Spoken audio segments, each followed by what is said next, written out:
So I am curious, because I don't want to spoil any aspect of the film, if you could actually leave set wearing the costume, where is the place you would most want to go and why?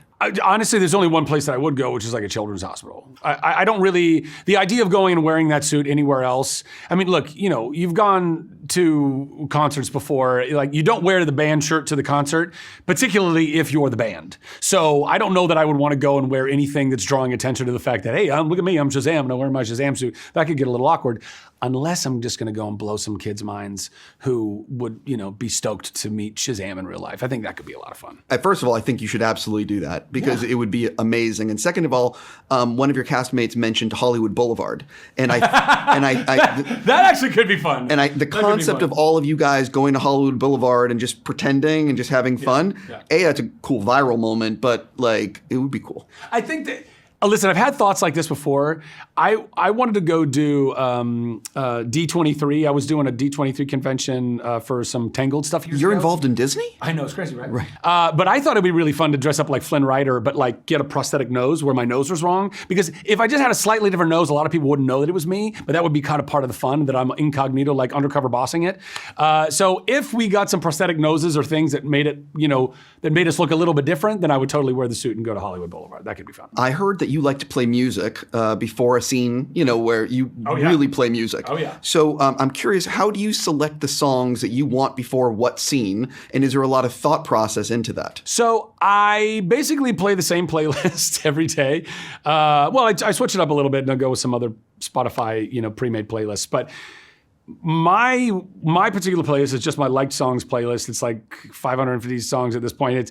It's just basically the litmus test is this. If I'm ever listening to a song and my body starts to move like involuntarily, where your hips just start moving a little bit, or your shoulders start moving, and you're like, well, I don't even feel like I was consciously trying to do this, but okay. That means it goes on the playlist. And so that's the kind of music that I play. It's mainly more upbeat kind of dance pop stuff, but across the decades, you know, from the 30s to the 40s, the 50s, 60s, 70s, 80s, 90s, all the way up to today. Probably heavy in the 70s, 80s, current. Those 3 decades are the most, but it's everywhere. So one of the highlights of the movie is you get to fight a dragon, which is obviously awesome. Oh, yeah. So I want to find out, when did you first find out you would be fighting a dragon, and what is it actually like to film fighting a dragon? Well, I first found out I was fighting a dragon even when they just pitched me. When the team pitched me before the script was even written, they had like a treatment for it, and I knew that we were going to go with the Greek goddesses and the dragon. I was like, oh my gosh, this is so cool. And then, what is it like to actually film fighting a dragon?